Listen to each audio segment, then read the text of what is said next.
October 27th, 1991. A crisp autumn morning in rural Ohio.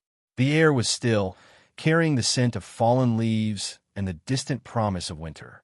For the Bigley family, this was a day that began with the usual vibrant chaos of a household with 4 young children. But it was a day that would descend into an unimaginable nightmare, a chilling mystery that would stretch across 3 decades, leaving an indelible scar on a family and a community. What started as a seemingly innocuous outing, a father and his 3 young triplets, seemingly off for a bike ride, would unravel into one of Ohio's most enduring and heartbreaking cold cases. A search for 3 missing children that would span vast landscapes and countless hours, only to be met with an agonizing silence. Yet, the wilderness holds its secrets tightly, often revealing them only when least expected, or perhaps when it decides the time is finally right. And for the Bigleys, that revelation, 30 years in the making, would shatter everything they thought they knew, twisting the knife of their grief with a truth far more sinister than any parent could ever fear. On that fateful Sunday, 5-year-old triplets Jade, Brandon, and Michael Bigley were brimming with the boundless energy of childhood. Their older sister, 9-year-old Lisa, had opted to stay home, a decision that would forever haunt her, a single thread of normalcy that broke from the terrifying tapestry of events that day. Their father, Rick Bigley, a man whose life would be irrevocably defined by the events of that morning, had planned a bike ride with his 3 youngest. The route was a familiar one, a scenic path near the family's home in Newton Falls, Ohio, bordering the vast and untamed West Branch State Park. It was a place of natural beauty, where dense woods met the tranquil waters of the Mahoning River, a seemingly idyllic backdrop for a family outing. But on this day, the beauty of the landscape would become a cruel irony, a silent witness to a vanishing act that defied explanation. Rick, having loaded the triplets' bikes into his pickup truck, set off with them in tow, leaving behind a wife, Peggy, and a daughter, Lisa, who could never have conceived the impending horror.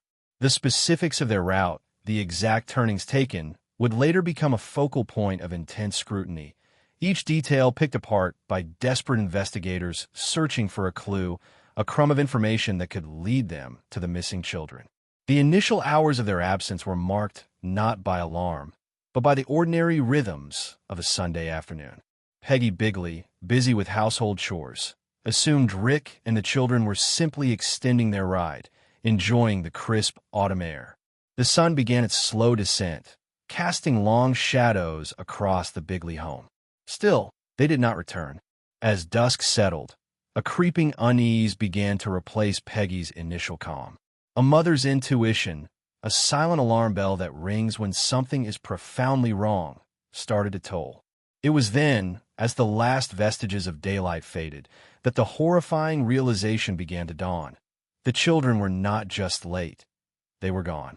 The bike ride, once a symbol of family bonding, had become the starting point of an unfathomable absence. The West Branch State Park, a familiar playground, had swallowed them whole. And so began the agonizing wait. The frantic phone calls, the dawning horror that would quickly escalate into a full-blown missing persons investigation, pulling a close-knit community into a vortex of fear and uncertainty. The hope of a simple delay rapidly evaporated, replaced by the chilling, undeniable truth. The Bigley triplets, Jade, Brandon, and Michael, had vanished without a trace.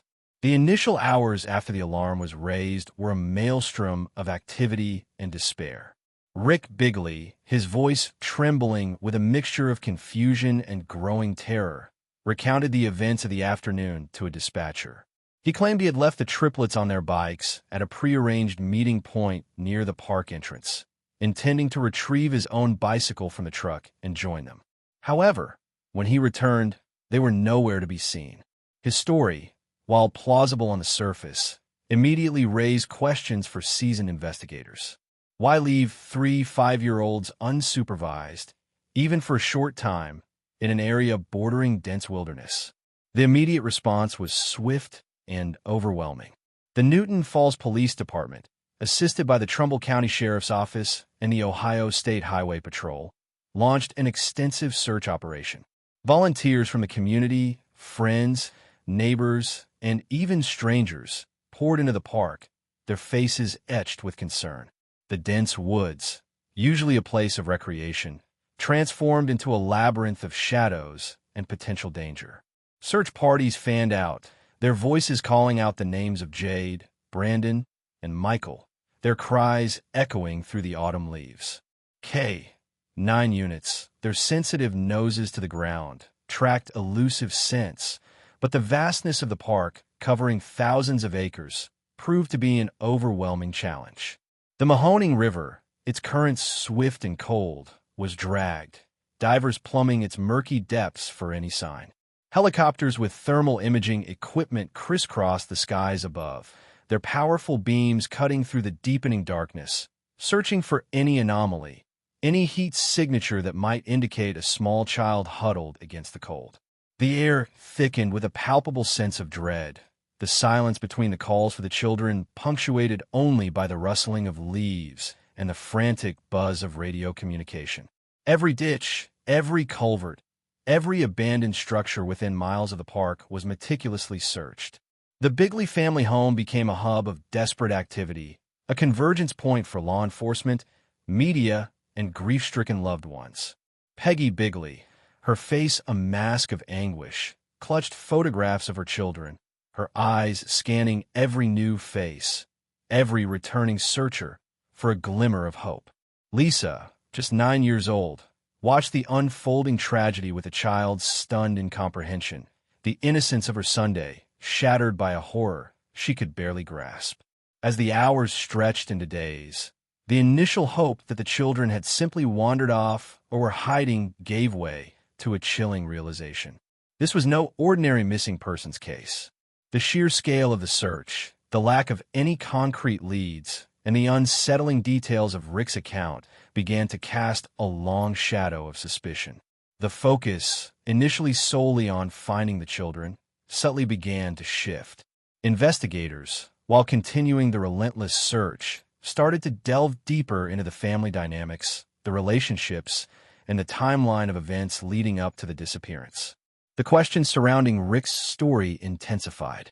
His behavior, under the intense scrutiny of law enforcement, was meticulously analyzed.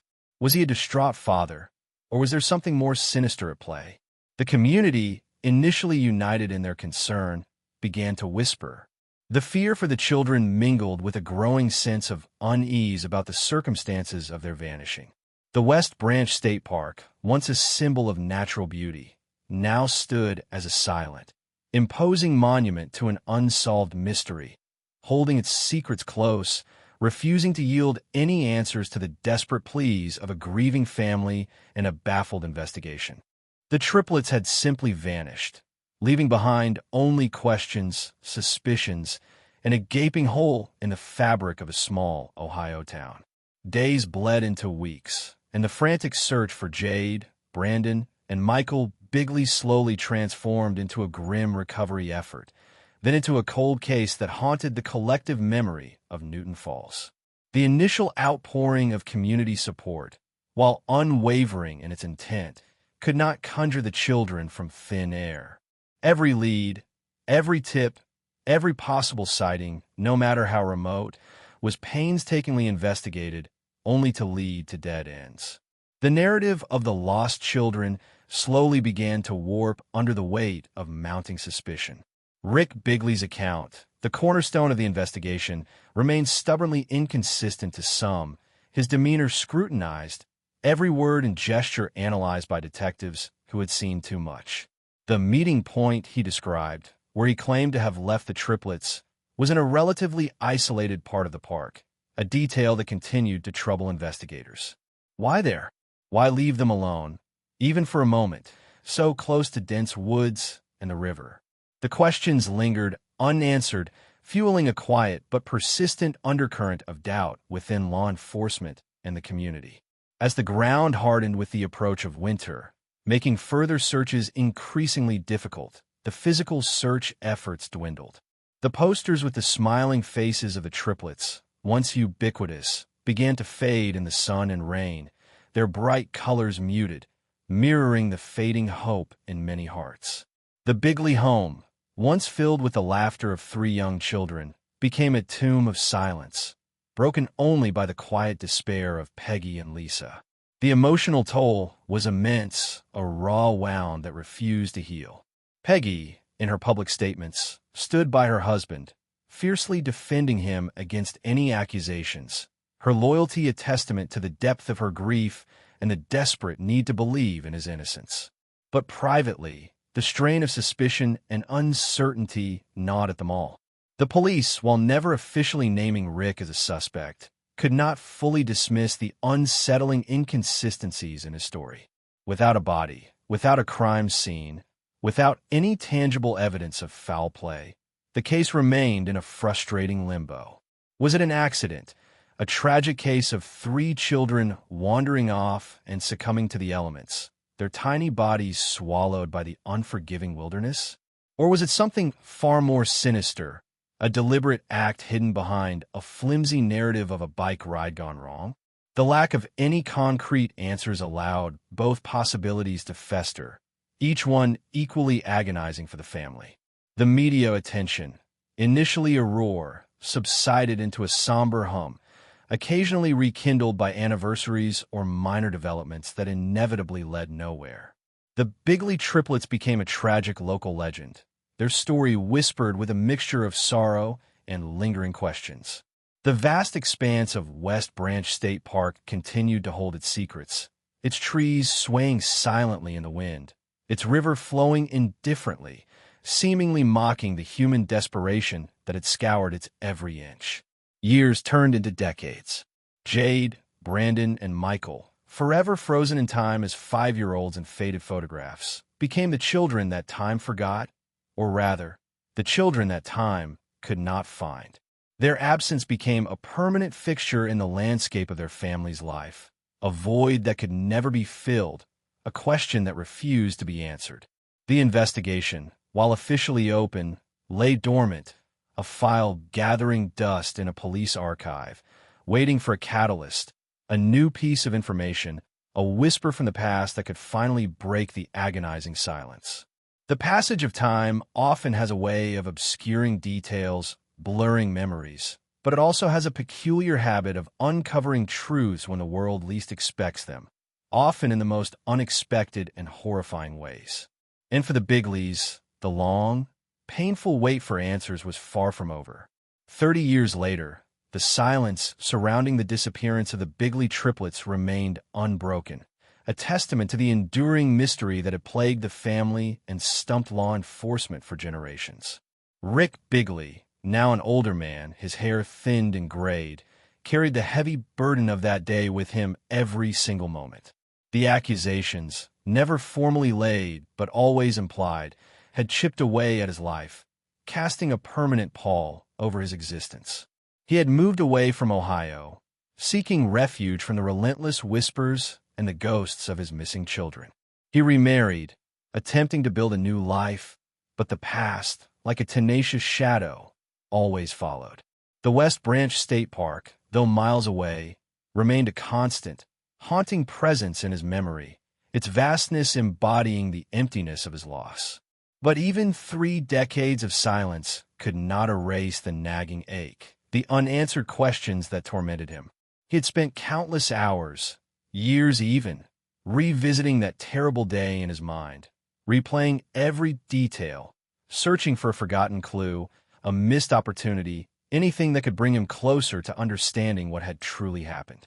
And then, in 2021, an almost unimaginable discovery shattered the long-held assumptions and reignited the dying embers of hope and dread. Rick Bigley, now living in a quiet, unassuming town in North Carolina, had taken up a new hobby, metal detecting. It was a pastime that connected him to the earth, perhaps a subconscious yearning to unearth something, anything that might speak of his past.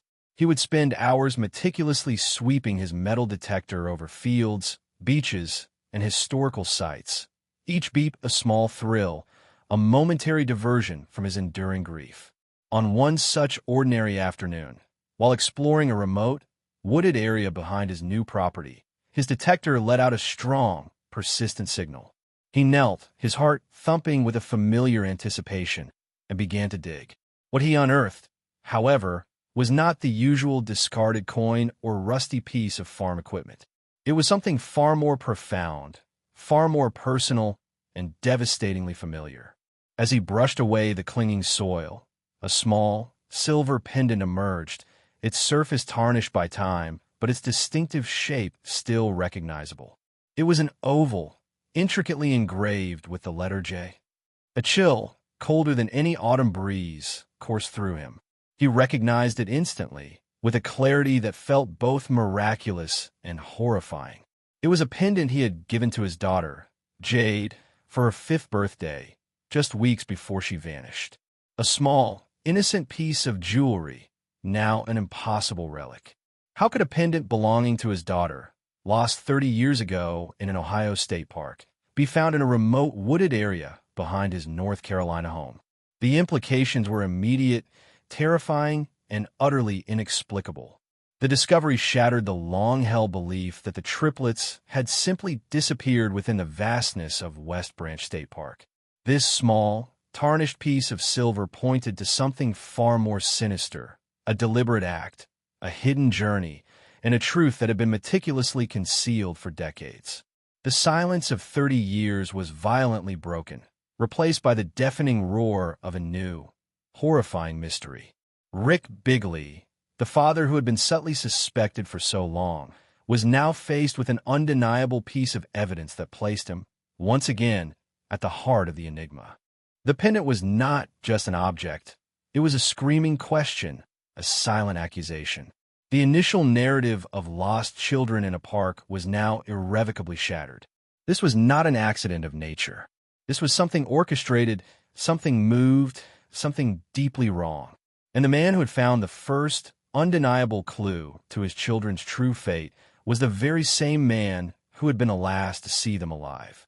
The implications of this discovery were not just personal for Rick. They were seismic for the cold case, forcing a reevaluation of every assumption, every theory, every quiet suspicion that had festered for 3 long decades.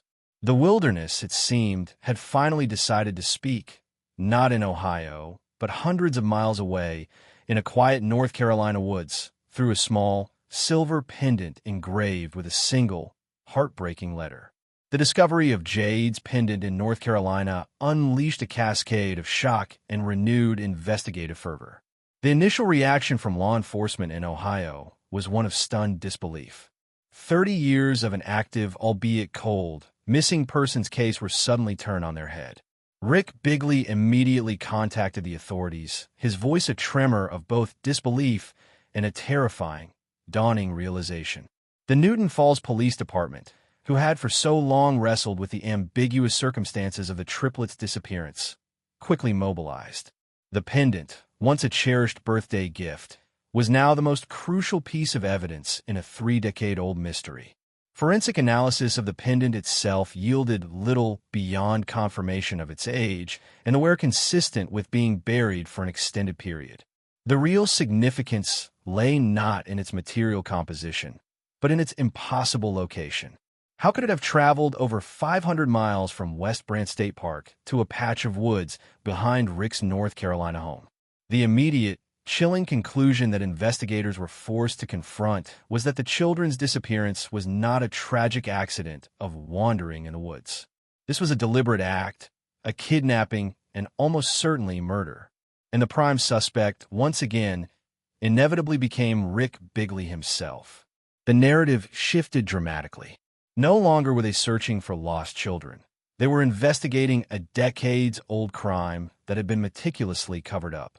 The remote wooded area in North Carolina, where the pendant was found, became a new crime scene, meticulously cordoned off and searched with an intensity that mirrored the original efforts in Ohio. Ground-penetrating radar was deployed, 9 units trained to detect human remains were brought in, and a team of forensic anthropologists arrived to meticulously sift through the soil. The hope, grim as it was to find the remains of Jade, Brandon, and Michael, to finally bring them home, even if only in bones and dust. As the painstaking search unfolded, the weight of public scrutiny once again fell heavily on Rick Bigley. The man who had, for so long, lived under a cloud of suspicion, now found that cloud thickening into an undeniable storm. His explanation of finding the pendant while metal detecting was met with skepticism. Was it a carefully orchestrated reveal, a desperate attempt to manipulate the investigation, or a genuine, albeit horrifying, accident? The police began to re-interview everyone connected to the case. Peggy Bigley, who had since divorced Rick, Lisa, now a grown woman haunted by the memory of her missing siblings, old friends, neighbors, and even former acquaintances. Every past statement, every alibi, every nuance of their original accounts was re-examined with fresh eyes and the unsettling knowledge of the pendant's discovery. The story that began with a father and his 3 young children setting off for a seemingly innocent bike ride had spiraled into something far darker, a tale of potential abduction and concealment that stretched across state lines and decades. The image of the cheerful triplets, forever 5 years old in their faded photographs, now took on a new, heartbreaking poignancy. They were not just missing, they were stolen, and their final resting place might now be within feet of their father's own backyard, hundreds of miles from where the world believed they had vanished. The case, once considered a hopeless cold file, was now alive again, breathing with a horrifying new urgency, propelled by a single, impossible piece of jewelry. The wilderness had finally given up its first secret, but the full truth of what happened to Jade, Brandon, and Michael Bigley still lay buried, waiting to be unearthed piece by agonizing piece. The expectation was that the answers would not bring comfort, but rather a profound, chilling clarity to a 30-year nightmare. The meticulous excavation of the North Carolina woods continued, a race against time and the fading hope that any further clues could be found. The story of the vanished triplets, long a local tragedy, was now catapulted back into national headlines, a chilling testament to the enduring power of cold cases and the relentless pursuit of justice, no matter how long it takes. The meticulous search of the North Carolina woods, initiated by the impossible discovery of Jade's pendant, yielded its first, horrifying confirmation of the unthinkable. Just days after Rick Bigley reported finding the pendant, ground-penetrating radar identified several anomalies consistent with disturbed Earth in close proximity to where the jewelry was found. The forensic team, working with grim determination, began a careful, systematic excavation. The air grew heavy with anticipation and dread as each layer of soil was removed. Then, the unspeakable became chillingly real. Less than a foot below the surface, wrapped in what appeared to be remnants of a degraded tarpaulin, were the skeletal remains of 3 small children. The revelation sent shockwaves through the quiet community and reignited the national media frenzy surrounding the Bigley triplets. Dental records and DNA analysis quickly confirmed the identities: Jade, Brandon, and Michael Bigley. After 30 years, the missing children were finally found, but not in the West Branch State Park where the world had searched, but in a shallow grave hundreds of miles away, mere yards from their father's new home. This discovery irrevocably shattered the original narrative of lost children, replacing it with the brutal truth of a meticulously planned and executed crime. The location of the graves, directly behind Rick Bigley's property, provided a damning, almost undeniable link to him.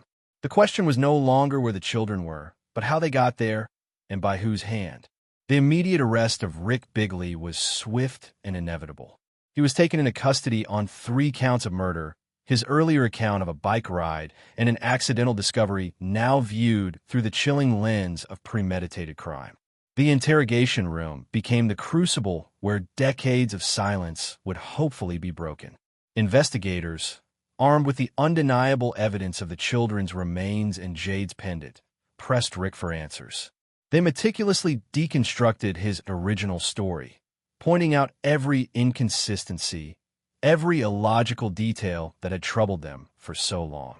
His demeanor, once described as distraught, was now scrutinized for any sign of deception, any crack in the facade he had maintained for 30 years. The full scope of the tragedy, however, began to unfold in excruciating detail as investigators pieced together the fragments of evidence and Rick's shifting statements. It emerged that the bike ride on October 27, 1991, was not an innocent outing, but a carefully constructed deception. Rick had indeed taken the children to West Branch State Park, but his purpose was not for a recreational ride. Instead, he had driven them to a secluded, pre-selected spot, a place where he believed their cries would go unheard and his actions unseen. What transpired there remains largely speculative, a horror that only the children and their killer could truly know. The motive, the exact method of their death, remained to be fully elucidated. Was it sudden, a fit of rage, or a calculated, cold-blooded act? The leading theory, supported by forensic evidence of trauma inconsistent with accidental death, pointed towards a violent end, away from prying eyes. After committing the unthinkable acts, Rick had then meticulously covered his tracks. He drove the children's bodies, hidden and likely wrapped in the same tarpaulin found in their graves, hundreds of miles south to a remote piece of land he owned in North Carolina. This land, purchased years prior, was undeveloped, an isolated patch of woods he had acquired as a potential future investment, or perhaps with a darker, more calculated purpose in mind. Under the cover of darkness, he buried them in the shallow grave behind where he would eventually build his home, a horrifying secret literally in his own backyard. He then returned to Ohio, constructing the elaborate lie of the missing children in the park, a performance he maintained for 3 decades, a lie that fooled an entire community and stymied a police investigation. The pendant, found by him, became the ultimate undoing, a piece of the past that refused to stay buried, a silent scream from the grave that finally pierced the long-held silence. The truth, when it finally emerged, was not just about finding the children, but about confronting the horrifying betrayal of a father, a protector who had instead become their killer. The closure that the Bigley family had desperately sought for 30 years arrived, but it was not the comforting resolution they had longed for.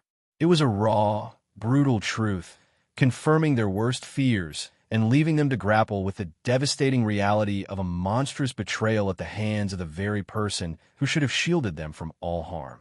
The story of the vanished triplets finally had an ending, a tragic, heartbreaking conclusion etched in the soil of a North Carolina woods, a testament to the enduring shadows of a crime that time itself could not erase. The legal proceedings would now begin, a painful journey towards justice for Jade, Brandon, and Michael Bigley, whose innocence was stolen and whose lives were brutally ended by the one person they trusted most.